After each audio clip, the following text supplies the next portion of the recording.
ಆತ್ಮೀಯ ವೀಕ್ಷಕರೇ, Royson creations YouTube ಚಾನಲ್ಗೆ ನಿಮಗೆ ಸ್ವಾಗತ. ಇಂದಿನ ಈ ವಿಡಿಯೋದಲ್ಲಿ 8ನೇ ತರಗತಿಯ ಸಮಾಜ ವಿಜ್ಞಾನ ವಿಷಯದ SA2 ಪ್ರಶ್ನೆ ಪತ್ರಿಕೆಯನ್ನು ಅವುಗಳ ಸಂಪೂರ್ಣ ಉತ್ತರಗಳೊಂದಿಗೆ ವಿಶ್ಲೇಷಣೆ ಮಾಡೋಣ. ಅಂದರೆ ನಿಮ್ಮ ಸಂಕಲನಾತ್ಮಕ ಮೌಲ್ಯಮಾಪನ ಮಾರ್ಚ್ 2026ರ ಸಮಾಜ ವಿಜ್ಞಾನ ಪ್ರಶ್ನೆ ಪತ್ರಿಕೆ ಆಗಿರುತ್ತೆ ಮಕ್ಕಳ. ಸೊ ಪೂರ್ತಿಯಾಗಿ ನೋಡಿ, ಕ್ವಶನ್ ಆನ್ಸರ್ಸ್ಗಳನ್ನ ಮಾರ್ಕ್ ಮಾಡಿಕೊಂಡು ಪ್ರಾಕ್ಟೀಸ್ ಮಾಡ್ಕೊಳ್ಳಿ. ಸೊ ನಿಮ್ಮ ಫೈನಲ್ ಎಕ್ಸಾಮ್ಗೆ ಬಹಳಷ್ಟು ಕ್ವಶನ್ಸ್ಗಳು ಬರುವ ಸಾಧ್ಯತೆಗಳಿರ್ತದೆ ಅಂತ ಹೇಳ್ತಾ ವಿಡಿಯೋನ ಪ್ರಾರಂಭಿಸ್ತಾ ಇದ್ದೀವಿ ಮಕ್ಕಳ. ಸೊ ಒಟ್ಟಾರೆ 50 ಅಂಕಗಳಿಗೆ ನಿಮಗೆ ಎಕ್ಸಾಮ್ ನಡೆಯುವಂಥದ್ದು. ಮೊದಲನೇದಾಗಿ ಮಲ್ಟಿಪಲ್ ಚಾಯ್ಸ್ ಕ್ವಶನ್ಸ್ ಇರ್ತದೆ ಮಕ್ಕಳ. 6 ಮಲ್ಟಿಪಲ್ ಚಾಯ್ಸ್ ಕ್ವಶನ್ಸ್ ಇದೆ. ಸೊ ಮೊದಲನೇ ಕ್ವಶನ್ನು, ಭಾರತದಲ್ಲಿ ಮೊದಲ ಶಾಸನ ಹೊರಡಿಸಿದ ಅರಸ ಕೇಳಿದರೆ. ಇಲ್ಲಿ ಅಶೋಕ, ಕನಿಷ್ಕ, ಹರ್ಷವರ್ಧನ, ಸಮುದ್ರಗುಪ್ತ ಇದೆ ಮಕ್ಕಳ. ಸೊ ಅಶೋಕ ಮೊದಲ ಶಾಸನ ಹೊರಡಿಸಿರುವಂಥದ್ದು, ಹಾಗಾಗಿ option A Ashoka is the right answer. Second question, ಕಾನೂನು ಬಾಹಿರವಾಗಿ ಭಾರತ ಪೌರತ್ವ ಪಡೆದವರು ಈ ವಿಧಾನದ ಮೂಲಕ ಭಾರತದ ಪೌರತ್ವವನ್ನು ಕಳೆದುಕೊಳ್ಳುತ್ತಾರೆ. ರಕ್ತ ಸಂಬಂಧ, ಜನ್ಮದತ್ತ, ನೋಂದಣಿ, ಕಸಿದುಕೊಳ್ಳುವಿಕೆ. ಸೊ ಕಸಿದುಕೊಳ್ಳುವಿಕೆಯಿಂದ ತಮ್ಮ ಪೌರತ್ವವನ್ನು ಕಳೆದುಕೊಳ್ತಾರೆ, ಹಾಗಾಗಿ option D is the answer. Third question, ನಾವು ದಿನನಿತ್ಯ ಜೀವನದಲ್ಲಿ ಮತ್ತೆ ಮತ್ತೆ ತೊಡಗಿಸಿಕೊಳ್ಳುವಂತಹ ಚಟುವಟಿಕೆಗಳು ಅಂತ ಕೇಳಿದ್ದಾರೆ. ಮೂಢನಂಬಿಕೆಗಳು, ಲೋಕರೂಢಿಗಳು, ಸಂಪ್ರದಾಯಗಳು, ಸಂಸ್ಕೃತಿ. ಸೊ ಲೋಕರೂಢಿಗಳಾಗಿರ್ತದೆ, ಹಾಗಾಗಿ option B is the right answer. Next 4ನೇ ಕ್ವಶನ್ನು, ಸರಕು ಸೇವೆಯಲ್ಲಿರುವ ಮಾನವರ ಬಯಕೆಯನ್ನು ತೃಪ್ತಿಪಡಿಸುವಂತಹ ಗುಣ ಕೇಳಿದ್ದಾರೆ ಮಕ್ಕಳ. ಸೊ ಆಸೆ, ತುಷ್ಟಿ ಗುಣ, ತೃಪ್ತಿ, ಪ್ರತಿಫಲ ಇದೆ. ಸೊ ಅದು ತುಷ್ಟಿ ಗುಣ ಆಗಿರ್ತದೆ, ಹಾಗಾಗಿ option B is the right answer. 5ನೇ ಪ್ರಶ್ನೆ, ಪ್ರಾಥಮಿಕ ವಲಯ, ಕೃಷಿ, ತೃತೀಯ ವಲಯ ಯಾವುದು ಅಂತ ಕೇಳಿದ್ದಾರೆ. ಸೊ ಇಲ್ಲಿ ಸಾರಿಗೆ ಸಂಪರ್ಕ ತೃತೀಯ ವಲಯಕ್ಕೆ ಬರುವಂಥದ್ದು, option D is the right answer. 6ನೇ ಪ್ರಶ್ನೆ, ಓಝೋನ್ ಪದರದಲ್ಲಿ ಕಂಡು ಬರುವಂತಹ ವಲಯ ಕೇಳಿದ್ದಾರೆ. ಸೊ ಅದು ಯಾವ ವಲಯದಲ್ಲಿ ಕಂಡು ಬರ್ತದೆ? ಸಮಉಷ್ಣ ವಲಯ, ಉಷ್ಣಮಂಡಲ, ಪರಿವರ್ತನಾ ಮಂಡಲ, ಅಯಾನು ವಲಯ ಅಂತ ಇದೆ ಮಕ್ಕಳ. ಅದು ಸಮೋಷ್ಣ ವಲಯದಲ್ಲಿ. ಸೊ ಹಾಗಾಗಿ ಸಮೋಷ್ಣ ಮಂಡಲ, option A is the right answer. So ಇದಿಷ್ಟು ನಿಮಗೆ ಇಲ್ಲಿ ಮಲ್ಟಿಪಲ್ ಚಾಯ್ಸ್ ಕ್ವಶನ್ಸ್ ಆಗಿರ್ತದೆ ಮಕ್ಕಳ. ನೆಕ್ಸ್ಟ್ ನಾವು ಒನ್ ವರ್ಡ್ ಆನ್ಸರ್ಸ್ ಕ್ವಶನ್ಸ್ ಇದೆ ನೋಡೋಣ. ಸೆಕೆಂಡ್ ಮೇನ್ ಕೆಳಗಿನ ಪ್ರಶ್ನೆಗಳಿಗೆ ಒಂದೊಂದು ವಾಕ್ಯದಲ್ಲಿ ಅಥವಾ ಅಂಶದಲ್ಲಿ ಉತ್ತರಿಸಿರಿ. 7ನೇ ಪ್ರಶ್ನೆ, ಪಾಂಡ್ಯ, ಚೇರ, ಚೋಳರ ರಾಜ್ಯಗಳ ಉದಯಕ್ಕೆ ಕಾರಣವೇನು ಅಂತ ಕೇಳಿದ್ದಾರೆ ಮಕ್ಕಳ. ಏನು ಕಾರಣ ಅಂತ ಹೇಳಿದರೆ, ರೇವು ಪಟ್ಟಣಗಳ ಅಭಿವೃದ್ಧಿ ಪಾಂಡ್ಯ, ಚೇರ, ಚೋಳರ ರಾಜ್ಯಗಳ ಉದಯಕ್ಕೆ ಕಾರಣವಾಗ್ತದೆ. 8ನೇ ಪ್ರಶ್ನೆ, ಅರಿಸ್ಟಾಟಲ್ ಅವರನ್ನು ರಾಜ್ಯಶಾಸ್ತ್ರದ ಪಿತಾಮಹ ಎಂದು ಏಕೆ ಕರೆಯುತ್ತಾರೆ? ಯಾಕೆಂತ ಹೇಳಿದರೆ ರಾಜ್ಯಶಾಸ್ತ್ರದ ಅಧ್ಯಯನವನ್ನು ಕ್ರಮಬದ್ಧಗೊಳಿಸ್ತಾರೆ, ಹಾಗಾಗಿ ಅವರನ್ನು ಅದರ ಪಿತಾಮಹ ಅಂತೇಳಿ ಕರೆಯಲಾಗ್ತದೆ. 9ನೇ ಪ್ರಶ್ನೆ, ಅಂತಸ್ಮರಣ ಶಿಲೆಗಳಿಗೆ ಉದಾಹರಣೆಯನ್ನು ಕೊಡಿ ಅಂತ ಹೇಳಿ ಕೇಳಿದ್ದಾರೆ. ಸೊ ಯಾವುದಪ್ಪ ಅಂತ ಹೇಳಿದರೆ ಗ್ರಾನೈಟ್, ಡಯೋರೈಟ್, ಗ್ಯಾಬ್ರೋ. ನೆಕ್ಸ್ಟ್, ಸಾಮಾಜಿಕ ಅಂತರ್ಕ್ರಿಯೆ ಎಂದರೇನು ಅಂತ ಕೇಳಿದ್ದಾರೆ ಮಕ್ಕಳ. ಸೊ ನಮ್ಮ ದಿನನಿತ್ಯದ ಜೀವನದಲ್ಲಿ ಅನೇಕ ಜನರೊಡನೆ ನಡೆಸುವಂತಹ ಒಡನಾಟವನ್ನು ಸಾಮಾಜಿಕ ಅಂತರ್ಕ್ರಿಯೆ ಅಂತ ಹೇಳಿ ಕರೆಯಲಾಗ್ತದೆ. 11ನೇ ಪ್ರಶ್ನೆ, ಆಂತರಿಕ ವ್ಯಾಪಾರ ಎಂದರೇನು ಅಂತ ಹೇಳಿ ಕೇಳಿದ್ದಾರೆ ಮಕ್ಕಳ. ಸೊ ಆಂತರಿಕ ವ್ಯಾಪಾರ ಅಂತ ಹೇಳಿದರೆ ದೇಶದ ಎಲ್ಲೆಗಳ ಒಳಗಡೆ ನಡೆಯುವಂತಹ ವ್ಯಾಪಾರಕ್ಕೆ ನಾವು ಆಂತರಿಕ ವ್ಯಾಪಾರ ಅಂತ ಹೇಳಿ ಕರಿತೇವೆ. 12ನೇ ಪ್ರಶ್ನೆ, ಭಾರತದಲ್ಲಿ ಮಾತ್ರ ಅಸ್ತಿತ್ವದಲ್ಲಿರುವ ಸಣ್ಣ ಪ್ರಮಾಣದ ವ್ಯವಹಾರ ಸಂಸ್ಥೆ ಯಾವುದು ಅಂತ ಹೇಳಿ ಕೇಳಿದರೆ. ಯಾವುದಂತ ಹೇಳಿದರೆ ಅದು ಭಾರತದಲ್ಲಿ ಮಾತ್ರ ಅಸ್ತಿತ್ವದಲ್ಲಿರುವ ಸಣ್ಣ ಪ್ರಮಾಣದ ವ್ಯವಹಾರ ಸಂಸ್ಥೆ ಅಂದರೆ ಅದು ಹಿಂದೂ ಅವಿಭಕ್ತ ಕುಟುಂಬ ವ್ಯವಹಾರ ಸಂಸ್ಥೆ ಆಗಿರ್ತದೆ. ಸೊ ಇದಿಷ್ಟು ಆನ್ಸರನ್ನು ಬರೆದ್ರೆ ನಿಮಗೆ ಮಕ್ಕಳ ಒನ್ ವರ್ಡ್ ಆನ್ಸರ್ಸ್ ಅಲ್ಲಿಗೆ ಕಂಪ್ಲೀಟ್ ಆಗ್ತದೆ. ನೆಕ್ಸ್ಟ್ ಥರ್ಡ್ ಮೇನ್ ಕೆಳಗಿನ ಪ್ರಶ್ನೆಗಳಿಗೆ 4 ಅಥವಾ 5 ಅಂಶಗಳಲ್ಲಿ ನೀವು ಬರೀಬೇಕಾಗ್ತದೆ. 13ನೇ ಪ್ರಶ್ನೆ, ಸನಾತನ ಧರ್ಮದ ವಿಶೇಷತೆಗಳನ್ನು ಪಟ್ಟಿ ಮಾಡಲಿಕ್ಕೆ ಕೇಳಿದ್ದಾರೆ. ಸೊ ಏನೆಲ್ಲ?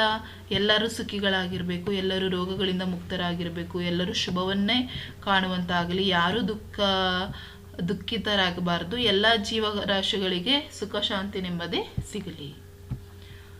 ನೆಕ್ಸ್ಟ್, ಮೌರ್ಯರ ಆಡಳಿತವನ್ನು ವಿವರಿಸಲಿಕ್ಕೆ ಕೇಳಿದ್ದಾರೆ ಮಕ್ಕಳ. ಸೊ ಹೇಗಿತ್ತು ಮೌರ್ಯರ ಆಡಳಿತ? ಅಧಿಕಾರ ರಾಜ್ಯನಲ್ಲಿ ಕೇಂದ್ರೀಕೃತವಾಗಿತ್ತು, ಅಧಿಕಾರಿ ವರ್ಗ ಅಸ್ತಿತ್ವಕ್ಕೆ ಬಂದಿತ್ತು, ಪ್ರಬಲವಾದಂತಹ ಗೂಢಾಚಾರ ವ್ಯವಸ್ಥೆ ಇತ್ತು, ಸಾಮ್ರಾಜ್ಯವನ್ನು ಪ್ರಾಂತ್ಯಗಳನ್ನಾಗಿ ವಿಂಗಡಣೆ ಮಾಡಲಾಗಿತ್ತು, ಪಾಟಲಿಪುತ್ರ ರಾಜಧಾನಿಯಾಗಿತ್ತು, 6 ಸಮಿತಿಗಳನ್ನು ಹೊಂದಿದ್ದವು. ನೆಕ್ಸ್ಟ್ 15ನೇದು ಪ್ರತ್ಯಕ್ಷ ಪ್ರಭುತ್ವ ಮತ್ತು ಪರೋಕ್ಷ ಪ್ರಜಾಪ್ರಭುತ್ವ ಹೇಗೆ ಭಿನ್ನವಾಗಿದೆ ಅಂತ ಹೇಳಿ ಕೇಳಿದ್ದಾರೆ ಮಕ್ಕಳ. ಸೊ ಇಲ್ಲಿ ಫಸ್ಟ್ ನಾವು ಪ್ರತ್ಯಕ್ಷ ಪ್ರಜಾಪ್ರಭುತ್ವ ನೋಡೋಣ. ಇದು ಜನರ ಸರ್ಕಾರ ಆಗಿರ್ತದೆ, ಚುನಾವಣೆಯ ಮೂಲಕ ರಚನೆ ಆಗಿರ್ತದೆ ಮತ್ತು ಪ್ರಗತಿಗೆ ಸಹಾಯಕವಾದಂತಹ ಕಾನೂನು ನಿಯಮಗಳನ್ನು ಇಲ್ಲಿ ರೂಪಿಸಲಾಗ್ತದೆ. ಅದೇ ಪರೋಕ್ಷ ಪ್ರಜಾಪ್ರಭುತ್ವಕ್ಕೆ ಬಂದರೆ ಜನರು ನಿಯತಕಾಲಿಕ ಚುನಾವಣೆಯಲ್ಲಿ ಪ್ರತಿನಿಧಿಗಳನ್ನು ಆಯ್ಕೆ ಮಾಡ್ತಾರೆ. ಪ್ರತಿನಿಧಿಗಳಿಂದ ಕಾನೂನು ಮತ್ತು ನಿಯಮಗಳ ರಚನೆ, ಇವರೇ ಆಡಳಿತ ನಿರ್ವಹಣೆಯನ್ನು ಮಾಡ್ತಾರೆ. ಸೊ ಅದೇ ಪ್ರಶ್ನೆಗೆ ಆಪ್ಷನನ್ನು ಕೊಟ್ಟಿದ್ದಾರೆ ಮಕ್ಕಳ. ಸ್ಥಳೀಯ ಸ್ವಯಂ ಸರ್ಕಾರಗಳು ವಿವಿಧ ಯೋಜನೆಗಳನ್ನು ಅನುಷ್ಠಾನಗೊಳಿಸಲು ಆರ್ಥಿಕ ಸಂಪನ್ಮೂಲವನ್ನು ಹೇಗೆ ಸಂಗ್ರಹಿಸುತ್ತವೆ ಅಂತ ಹೇಳಿ ಕೇಳಿದ್ದಾರೆ ಮಕ್ಕಳ. ಸೊ ಯಾವ ರೀತಿ ಅಂದರೆ, ಮೊದಲನೇದಾಗಿ ನೀರು, ಆರೋಗ್ಯ, ಶಿಕ್ಷಣ, ವಾಚನಾಲಯದಿಂದ ಸಂಗ್ರಹವಾಗುವ ಹಣ, ಕಟ್ಟಡದ ತೆರಿಗೆ, ಖಾಲಿ ನಿವೇಶನದ ತೆರಿಗೆ, ಮಾರುಕಟ್ಟೆ ತೆರಿಗೆ, ಮನೋರಂಜನಾ ತೆರಿಗೆ, ಪ್ರವಾಸಿ ತಾಣಗಳಿಂದ ಸಂಗ್ರಹಿಸುವ ಹಣ, ಪಂಚಾಯಿತಿಯ ಆಸ್ತಿ ಬಾಡಿಗೆ ಮತ್ತು ಸರ್ಕಾರದ ಅನುದಾನ. ನೆಕ್ಸ್ಟ್ 16ನೇ ಪ್ರಶ್ನೆ, ಸಮಾಜಶಾಸ್ತ್ರದ ಅಧ್ಯಯನದ ಮಹತ್ವವನ್ನು ತಿಳಿಸಿ ಕೇಳಿದ್ದಾರೆ. ಸೊ ಫಸ್ಟ್ ನೋಡೋಣ. ಸೊ ವ್ಯಕ್ತಿತ್ವದ ಬೆಳವಣಿಗೆಗೆ ಸಹಾಯಕ, ಸಾಮಾಜಿಕ ಸಮಸ್ಯೆಗೆ ಪರಿಹಾರ, ಆಧುನಿಕ ಸನ್ನಿವೇಶ ಮತ್ತು ಬೆಳವಣಿಗೆಗಳ ಜ್ಞಾನ, ದುರ್ಬಲ ವರ್ಗಗಳ ಏಳಿಗೆಗೆ ಸಹಾಯಕ. ಅದೇ ಪ್ರಶ್ನೆಗೆ ಇನ್ನೊಂದು ಆಪ್ಷನನ್ನು ಕೊಟ್ಟು ಸಂಸ್ಕೃತಿಯ ಗುಣಲಕ್ಷಣಗಳು ಯಾವ್ಯಾವು ಅಂತ ಕೇಳಿದ್ದಾರೆ ಮಕ್ಕಳ. ಸೊ ಸಂಸ್ಕೃತಿಯು ಆಯಾ ಸಮಾಜದ ಭೌಗೋಳಿಕ ರಚನೆಯನ್ನು ಅವಲಂಬಿಸಿದೆ. ಒಂದು ಸಂಸ್ಕೃತಿ ಮತ್ತೊಂದು ಸಂಸ್ಕೃತಿಗಿಂತ ಭಿನ್ನವಾಗಿದೆ. ಒಂದು ಪೀಳಿಗೆಯಿಂದ ಇನ್ನೊಂದು ಪೀಳಿಗೆಗೆ ವರ್ಗಾವಣೆಯಾಗ್ತದೆ. ಸಂಸ್ಕೃತಿಯು ನಿರಂತರ ಬದಲಾವಣೆಯನ್ನು ಹೊಂದುತ್ತದೆ. ಸೊ ಇದಿಷ್ಟು ಸಂಸ್ಕೃತಿಯ ಗುಣಲಕ್ಷಣಗಳಾಗಿರ್ತದೆ. ನೆಕ್ಸ್ಟ್ 17ನೆಯ ಪ್ರಶ್ನೆ, ಉಷ್ಣಾಂಶದ ಮೇಲೆ ಪ್ರಭಾವ ಬೀರುವ ಅಂಶಗಳು ಯಾವ್ಯಾವು ತಿಳಿಸಿ ಅಂತ ಹೇಳಿ ಕೇಳಿದ್ದಾರೆ. ಮೊದಲನೇದಾಗಿ ಅಕ್ಷಾಂಶ, ಮಾರುತಗಳ ಬೀಸುವ ದಿಕ್ಕು, ಸಾಗರ ಪ್ರವಾಹ, ಮಳೆ ಪ್ರಮಾಣ, ಸಮುದ್ರದಿಂದ ಇರುವ ದೂರ, ಮೋಡ. 18ನೇ ಪ್ರಶ್ನೆ, ಆಮ್ಲ ಮಳೆಯ ಪ್ರಭಾವಕ್ಕೆ ಒಳಗಾಗಿರುವ ಪ್ರದೇಶಗಳನ್ನು ಕೇಳಿದ್ದಾರೆ. ಸೊ ಯುರೋಪ್ ಖಂಡದ ಪೋಲ್ಯಾಂಡ್, ಜೆಕ್ ಗಣರಾಜ್ಯ, ಆಗ್ನೇಯ ಜರ್ಮನಿ. ಸೊ ಇದಿಷ್ಟು ಮಕ್ಕಳ ನಿಮಗೆ 2 ಅಂಕದ ಪ್ರಶ್ನೆಗಳಾಗಿತ್ತು. ಸೊ ನೆಕ್ಸ್ಟ್ 19th ಕ್ವಶನಿಂದ ನಿಮಗೆ 3 ಅಂಕದ ಪ್ರಶ್ನೆಗಳು ಬರ್ತವೆ. ಇಲ್ಲಿ 5 ಪ್ರಶ್ನೆಗಳಿದ್ದಾವೆ ಮಕ್ಕಳ. ಪ್ರತಿ ಪ್ರಶ್ನೆಗೆ 3 ಅಂಕಗಳು ಇರ್ತದೆ. ಮೊಹೆಂಜೊದಾರೊವಿನ ಸ್ನಾನದ ಕೊಳದ ವಿಶೇಷತೆಗಳನ್ನು ತಿಳಿಸಿ ಅಂತ ಹೇಳಿ ಕೇಳಿದ್ದಾರೆ. ಯಾವ ರೀತಿ ಇತ್ತು ಅದು? ಮೊಹೆಂಜೊದಾರದ ಸ್ನಾನದ ಕೊಳ ಸುಟ್ಟ ಇಟ್ಟಿಗೆಗಳಿಂದ ಕಟ್ಟಲಾಗಿದೆ. ಕೊಳದಿಂದ ನೀರಿನ ಸೋರಿಕೆಯಾಗದಂತೆ ಎಚ್ಚರ ವಹಿಸ್ತಾ ಇದ್ರು. ಎರಡೂ ಬದಿಗಳಲ್ಲಿ ಇಳಿಯುವಂತಹ ವ್ಯವಸ್ಥೆ ಇದೆ. ಸ್ನಾನದ ಕೊಳದ ಸುತ್ತಲೂ ಕೊಠಡಿಗಳಿದ್ದವು ಮತ್ತು ಕೊಳಕ್ಕೆ ಬಾವಿಯಿಂದ ನೀರು ಸರಬರಾಜು, ಬಳಸಿದ ನೀರನ್ನು ಹೊರಬಿಡುವ ವ್ಯವಸ್ಥೆ ಇತ್ತು ಮತ್ತು ಮುಖ್ಯ ವ್ಯಕ್ತಿಗಳು ಸ್ನಾನವನ್ನು ಅಲ್ಲಿ ಮಾಡ್ತಾ ಇದ್ರು. ಸೊ ಅದೇ ಪ್ರಶ್ನೆಗೆ ಆಪ್ಷನನ್ನು ಕೊಟ್ಟು ಚೀನಾದ ಮಹಾಗೋಡೆಯ ಐತಿಹಾಸಿಕ ಮಹತ್ವವನ್ನು ಕೇಳಿದ್ದಾರೆ. ಏನು ಇದರ ಮಹತ್ವ? ಯಾಕೆಂತ ಹೇಳಿದರೆ ಚೀನಾ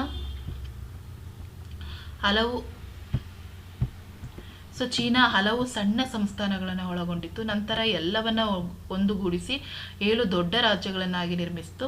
ಈ ರಾಜ್ಯಗಳ ರಕ್ಷಣೆಗೆ ಸ್ವತಂತ್ರವಾದ ಗೋಡೆಯ ನಿರ್ಮಾಣ, ಉತ್ತರ ಭಾಗದಿಂದ ದಾಳಿಯನ್ನು ತಡೆಯಲು ಗೋಡೆಯ ನಿರ್ಮಾಣ. ಕ್ರಿಸ್ತಶಕ 7ನೇ ಶತಮಾನದಲ್ಲಿ ಇದನ್ನು ಕಟ್ಟಲು ಪ್ರಾರಂಭಿಸ್ತದೆ. 16ನೇ ಶತಮಾನದವರೆಗೆ ಕಟ್ಟಲಾಗ್ತದೆ. ನೆಕ್ಸ್ಟ್ ಇದು ಈ ಗೋಡೆಯ ಉದ್ದ 5000 ಕಿಲೋಮೀಟರ್ ಮತ್ತು ಜಗತ್ತಿನ ವಿಸ್ಮಯಗಳಲ್ಲಿ ಇದು ಒಂದಾಗಿದೆ. ಸೊ ಇದಿಷ್ಟು ಚೀನಾದ ಮಹಾಗೋಡೆಯ ಐತಿಹಾಸಿಕ ಮಹತ್ವವಾಗಿತ್ತು. ನೆಕ್ಸ್ಟ್ 20ನೆಯ ಪ್ರಶ್ನೆ, ಕೃಷಿಕ ಸಮಾಜವು ಬೇಸಾಯವನ್ನೇ ಮುಖ್ಯ ವೃತ್ತಿಯನ್ನಾಗಿ ಅವಲಂಬಿಸಿದೆ, ಸಮರ್ಥಿಸಿ ಅಂತ ಹೇಳಿ ಕೇಳಿದ್ದಾರೆ.